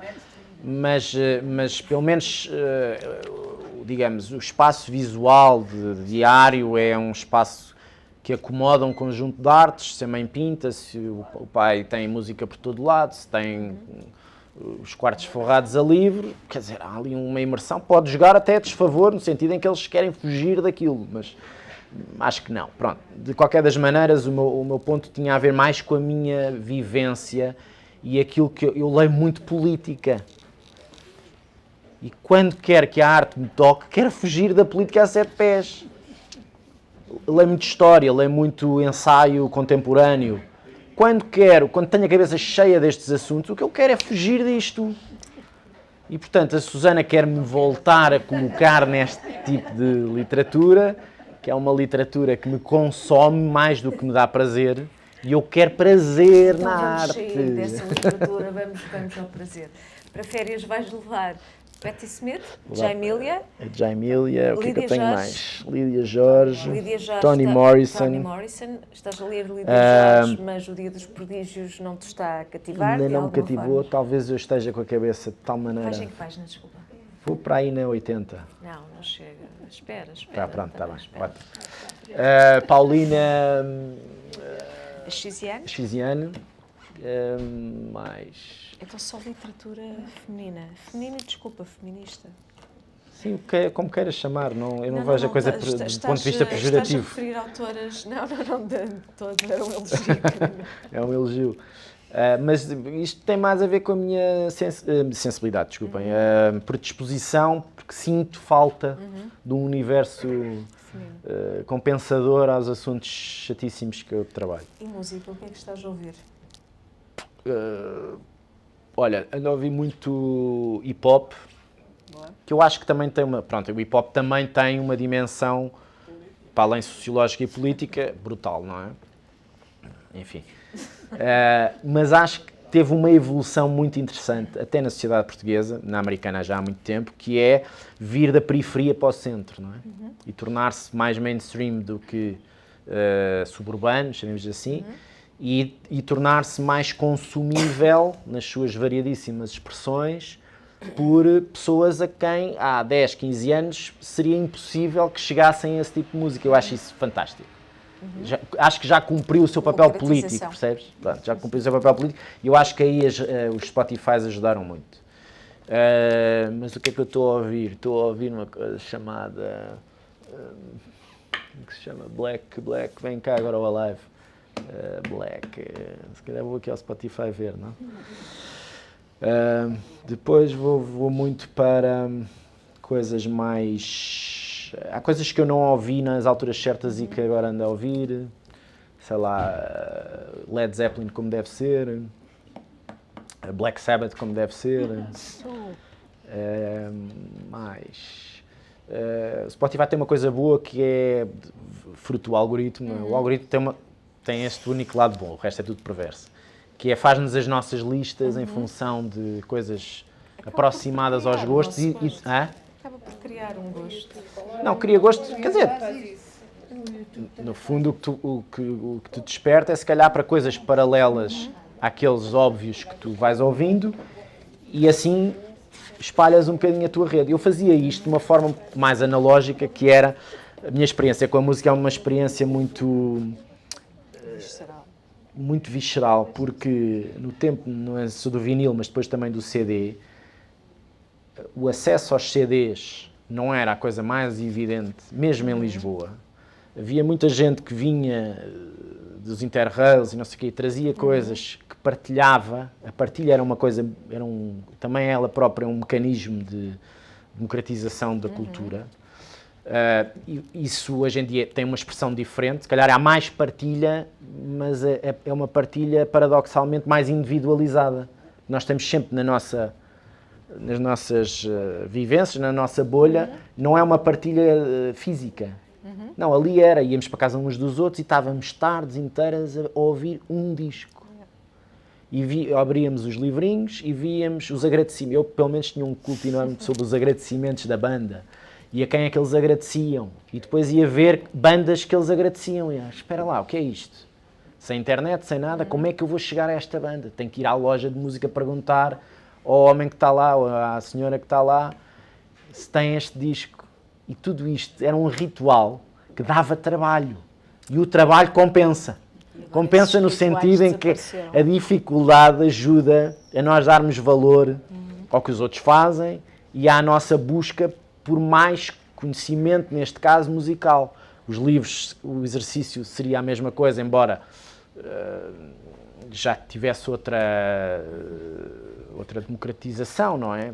Eu cresci sempre numa casa com livros e jornais, isso talvez tenha influenciado positivamente a minha vivência, embora haja sempre aqueles períodos da nossa vida em que nós não queremos nada nem com os nossos pais, nem com aquilo que eles nos oferecem, nem com aquilo que eles põem à disposição, não é?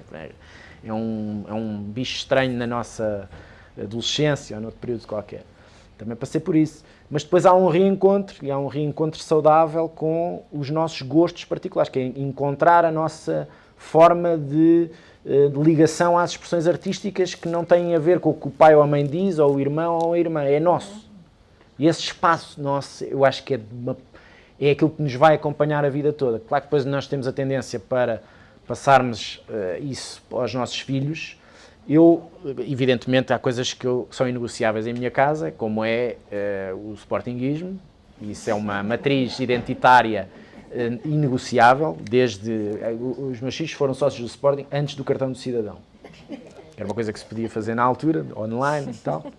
Portanto, isto para mim é muito importante.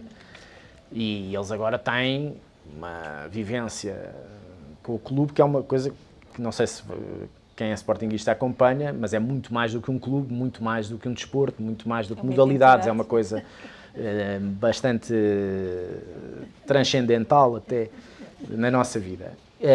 Tudo o resto eu não imponho nada.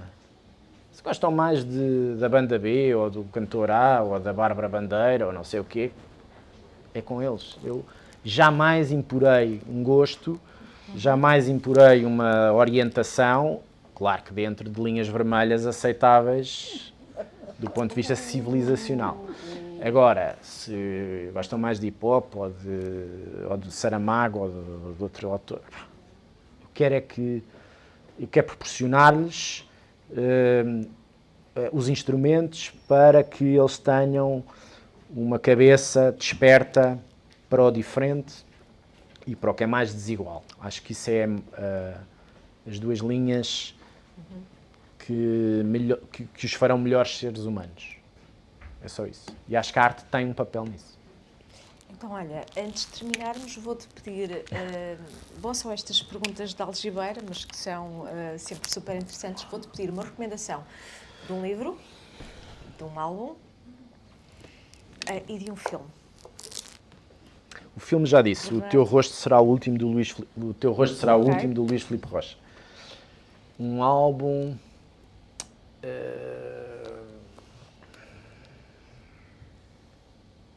Agora estou a pensar álbuns / concertos, que é para ver se vão lá. Talvez Nick Cave. Também é uma... Eu chorei baba e ranho no concerto do Nick Cave. Não sei se isto é bom ou mau, mas no fundo é uma forma de demonstrar como é que uma expressão artística, neste caso musical, toca tão fundo. Não é? Pronto, isso é reconhecer isso e deixar ir. Pronto. Livro, o que é que recomendo? O Stoner, do John Williams.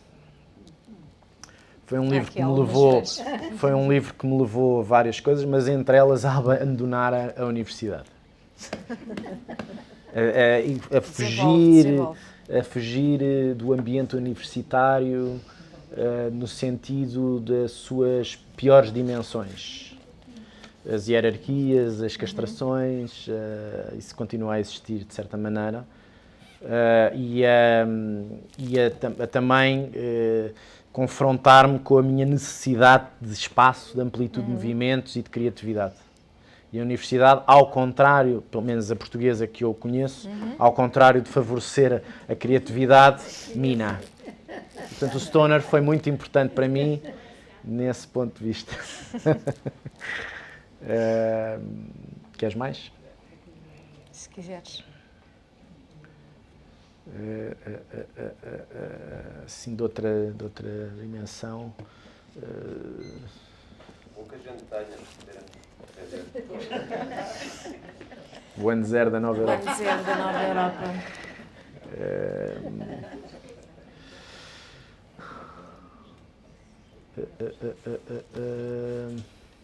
Quando pensas... Não sei, talvez o Pedro Mexia, ou a nova antologia dos poemas. Gosto muito do Pedro. Tem aí, não tem? Já tem? Não tem. Não te imaginava ali. Mas não queria fazer apologia da minha própria editora. Acho que não fica bem. Mas em termos Um clássico assim. Um clássico da literatura. Sim. Não sei, talvez as Memórias de Adriano.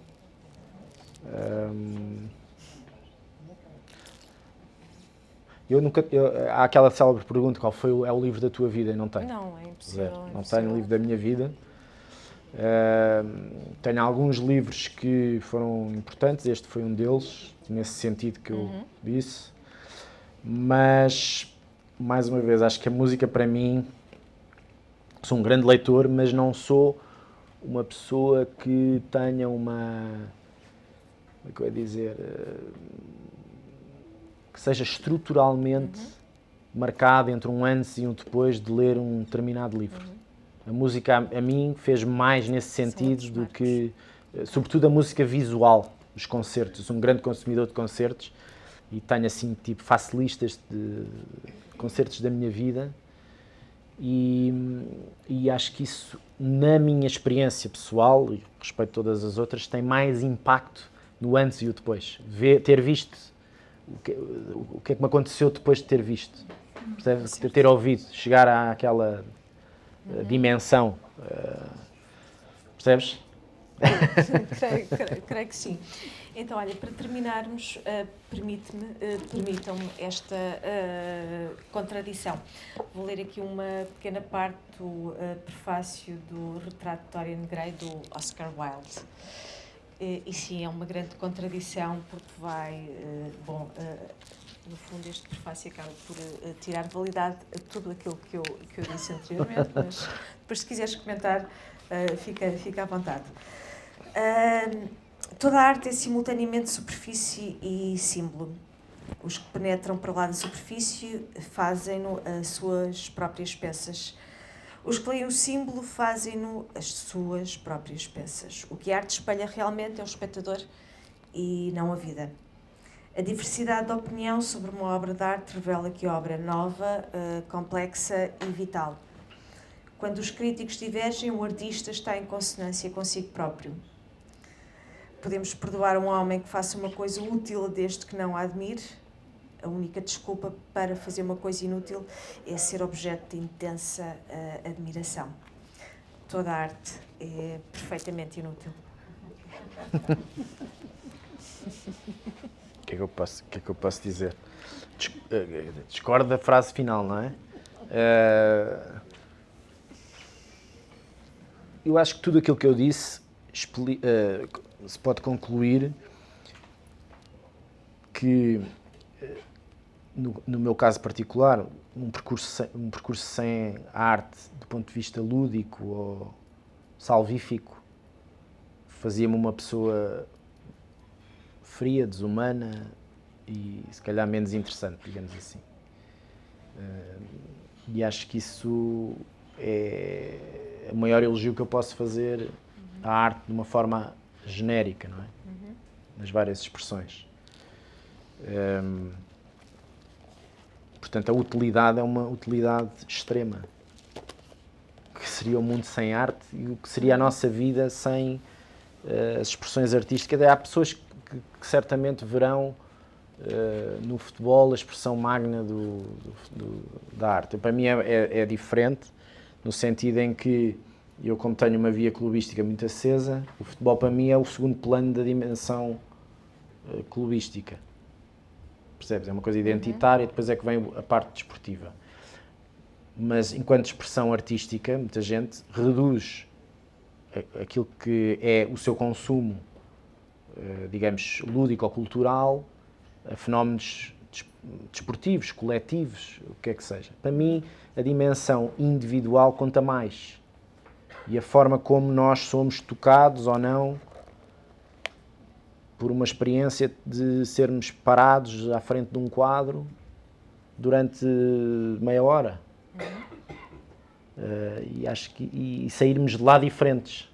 Acho que isso pode acontecer perfeitamente. Agarrar-nos e limpar-nos, não é? Fazer-nos respirar. De Stendhal, que chegas a uma determinada obra e ficas completamente rendido ou rendido. Mesmo uma viagem pode ser visto como uma forma de mergulhar numa determinada expressão artística que a cidade oferece. Por exemplo, Veneza tem uma dimensão artística urbana. Não é preciso visitar nada em Veneza, basta estar.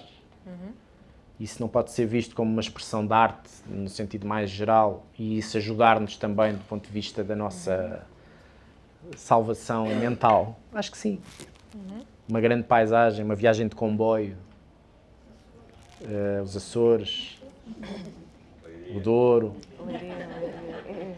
Acho que sim, quer dizer, portanto, o meu ponto tem sempre a ver com o absolutismo da expressão e como é que os outros querem que cada um interprete aquilo que é arte ou não é arte, não é? Arte urbana é arte, claro que é. Claro que é. Sim, sim. Então vou sair do ponto de vista coletivo, finalmente. Caramba. Coletivista. Já era hora disso acontecer e vou partir para o ponto de vista individual. E é uma pergunta para ti, para toda a gente que está aqui. Será a arte uma forma de imortalidade possível? Claro. Claro. Também pode ser efêmera, não é? E não estou a dizer que a intemporal é melhor ou mais bonita do que a efêmera. Até pode ser o efêmero bastante mais impactante do que aquilo que perdura. Mais uma vez, o nosso olhar é, felizmente, um olhar diferente entre todos nós. Cada um tem a sua maneira de ver as coisas. Quer dizer, e é isso que faz com que haja uma sociedade plural e rica, mais rica. Eu não quero que as cores sejam todas iguais na forma como nós as vemos. Se calhar tu olhas para essa cadeira e vês, não é por seres daltónico ou deixaste de ser, mas se calhar vês beleza num objeto claro. de design que eu não vejo. Claro. E portanto isso tem uma expressão artística para ti que não tem para mim. Se calhar eu tenho outra maneira. E é isso que faz com que as sociedades sejam ricas. E eu quero é que quem esteja entre nós os dois possa optar pelas duas expressões. E dizer que gosta mais desta ou daquela. Não quero que seja condicionada à partida por ninguém nem por nenhum sistema.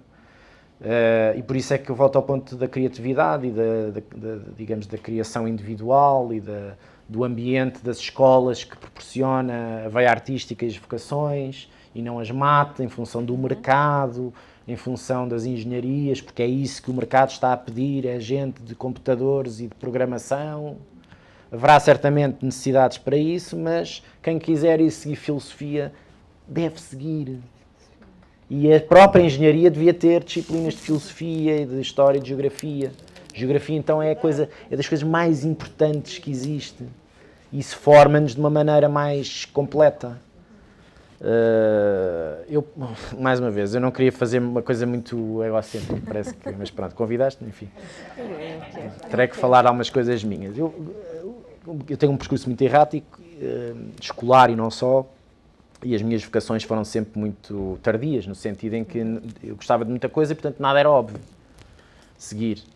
E bati com a cabeça na parede, escolhi mal, escolhi melhor, e depois fui encontrando os rumos, pronto. E gostei dessa naturalidade, tive também sorte, não é? Evidente. E quando percebi que talvez fosse aquilo, agarrei. Mas tinha sempre uma coisa muito dramática com a matemática, e cheguei ao 10º ano e escolhi Economia, que tem matemática. Vai-se lá saber porquê. E, evidentemente, não tive grandes resultados, tive quase a tudo, menos a matemática, e chumbei no 12º ano só a matemática. E fiquei um ano só a fazer matemática. E todos os meus amigos foram para colégios onde se pagava para ter boas notas. E eu fiquei no mesmo liceu com a mesma professora que me tinha chumbado, que era uma professora antiga de bata branca, que me adorava, mas que eu não acompanhava aquilo, pronto, enfim. E tinha explicações, tinha apoio que a escola dava, ensino público, e tive um ano entre trabalhinhos e tal, e não sei o quê, para me aguentar, só a fazer aquilo. E eu sabia que não ia escolher nenhum curso superior onde a matemática fosse exame nacional ou necessário. Mas, teimoso, lá fiz. Isto para dizer que acho que foi o ano mais importante da minha vida. Porque o que a matemática me eu não me ponham a fazer nada que tenha números. Portanto, não me terá ficado nada a posteriori, não é? Mas para aquele efeito de passagem, de cumprimento de uma coisa de orgulho e de luta comigo próprio, foi uma grande escola que eu hoje ainda tiro partido dela, não é? A contrariedade que aquilo me dava, a falta de prazer absoluto e o facto de eu ter que ir até ao fim. Foi uma grande aprendizagem que eu ainda hoje tenho. Portanto, isto para dizer o quê? Para dizer que do ponto de vista da oferta, do ponto de vista daquilo que nos predispomos, nem sempre é tudo agradável, nem sempre é tudo bom. Que sorte temos por ter de escolher tanta coisa boa. Não funciona muita coisa. Há muita coisa que não funciona, plano cultural, etc, etc. Educativo, etc. Mas comparativamente com pelo menos o que eu cresci, é muito melhor agora. Há muito mais por onde escolher. E cultura sem escolha é uma ditadura. Alguma pergunta ou algum comentário que queiram fazer? Façam antes de perguntas terminarmos? difíceis. Por favor. Fiquem à vontade. Sim, sim. A Catarina tem que ser com o microfone, senão não se ouve. Peço Quero desculpa. agradecer ao Bernardo. Quero-lhe agradecer, quero-lhe agradecer, porque lá está. A arte, nós podemos ficar o dia todo a falar, na arte mais na perspectiva individual, coletiva, política, social, por aí fora.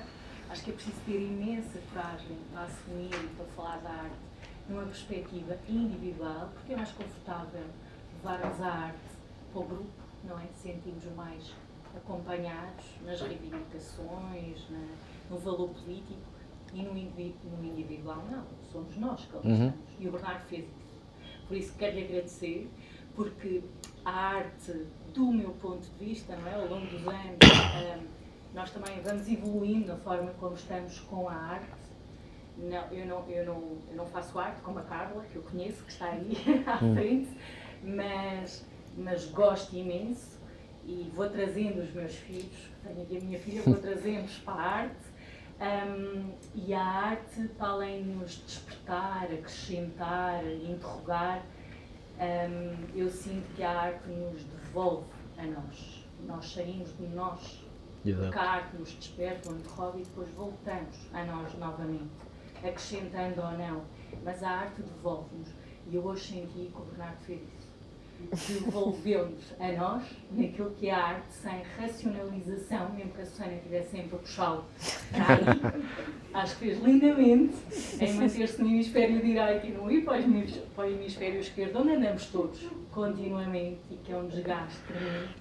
E esta possibilidade de estarmos aqui a partilhar a arte só por ser arte foi ótimo. E eu quero agradecer.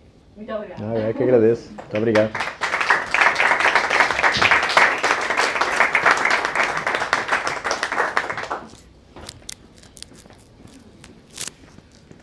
Então, se não houver mais nenhuma pergunta, creio que não, nem mais nenhum comentário. Não há. Resta-me agradecer. Sim, sim. Sim, sim. Mas não dá para ficar calado. Não é capaz. Não vou repetir, cheguei muito atrasado. Aliás, foi uma surpresa chegar aqui e não encontrar ninguém na livraria e saber que as pessoas, no bar, e saber que estava toda a gente aqui por esta razão. Mas eu nunca li nada da Patti Smith. Já ouvi, estive na exposição do CCV recentemente, provavelmente uma das exposições do ano.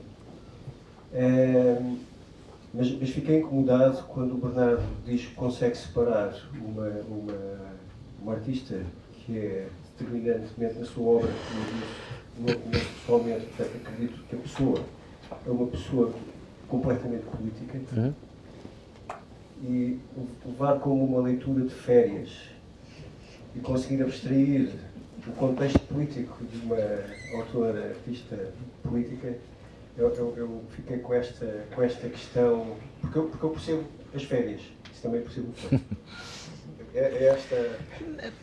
Talvez não me tenha explicado bem.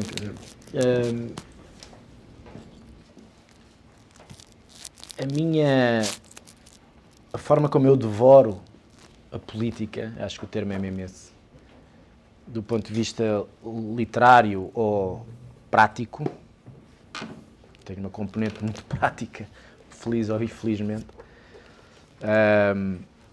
leva-me a estar constantemente mergulhado em dimensões que me levam a concluir que aquilo que a Patti Smith escreve não é a política com que eu me confronto nos meus hábitos de leitura. Sabendo eu perfeitamente os contextos de vivência dela e onde se debruçam as várias questões que, através da escrita dela, mais ou menos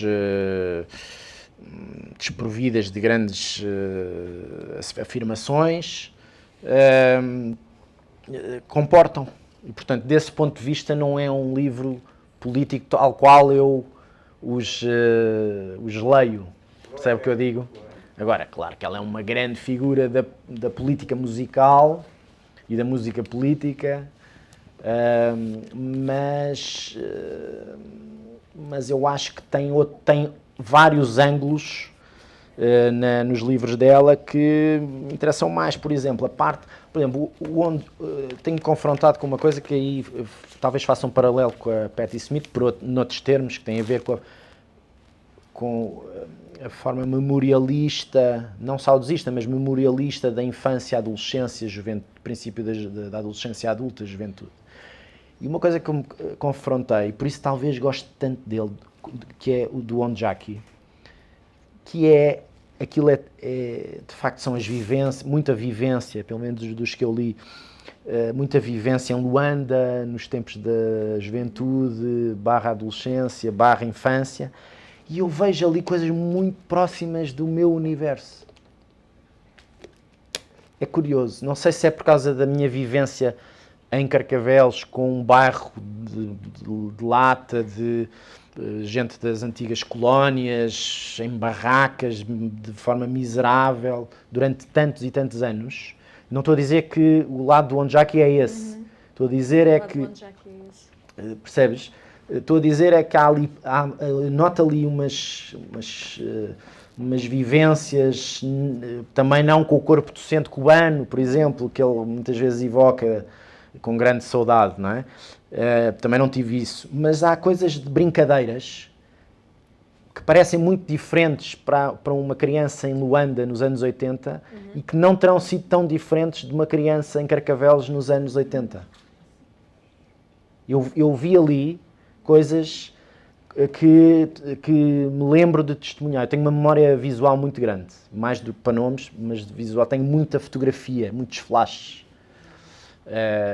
Muita coisa que espero que isso não seja no futuro aquilo que eu vou perder mais cedo, porque eu tenho de facto, e os meus amigos sabem, a minha família sabe que eu sou imbatível em flash de grandes momentos de infância, juventude, sei lá, coisas muito visuais, não é? Coisas muito visuais. Os livros do Onjaki são livros muito visuais desse ponto de vista da química com a nossa infância. E é engraçado porque a Patti Smith também traz isso. Talvez seja esse lado, embora seja um lado nova-iorquino, de grande turbulência social e de descoberta de muitas coisas sexuais, droga, tudo e mais alguma coisa. Mas também aí não há... Quer dizer, há uma escala diferente, mas Lisboa, a linha onde eu vivi mais, a linha de Cascais, embora Carcavelos seja ali talvez um híbrido, da cultura do surf, tudo isso, aquilo tem uma... É engraçado como é que nós podemos fazer pontes com realidades tão diferentes através da memória da nossa infância. Parecem infâncias muito diferentes, mas há coisas simétricas. É engraçado isso. A literatura, nesse aspecto, também nos aproxima de coisas muito distantes, de figuras de outra geração. E talvez seja esse mais o lado que me interessa explorar, nesse caso da Patti Smith. Claro que eu não estou à espera que um concerto como o da amanhã seja desprovido de uns statements fortes, mas vou lá pela música. Não vou lá para ouvir uma ativista. Percebe o que quer dizer? Uma das pessoas que mais me comoveu a ouvir foi o Camané, no CCB, há muitos anos, uma coisa de preto branco, preto cinzento, preto escuro, preto soturno, vá lá, todo preto, ele e os dois do... ajuda-me, o Totrips e o Pedro Gonçalves. Deadcom. Coisa linda, foi uma coisa, aquilo era quase à capela, uma coisa muito comovente, não é? Portanto, a dimensão da simplicidade, eu acho que um ponto que não tocámos aqui, tem a ver com a estética, que é um lado que eu aprecio particularmente nas várias expressões, embora a estética para mim seja diferente para qualquer um de vocês, necessariamente. Eu aí tenho um lado talvez mais negro. Negro não no sentido de depressivo, mas eu acho que a vida tem que ter espaço para o lado negro. Desconfio sempre dos índices de felicidade no mundo, o país mais feliz do mundo. Não pode haver, não há felicidade absoluta. Há dias e dias. E a arte reflete isso. E eu estou disponível para um dia negro artístico.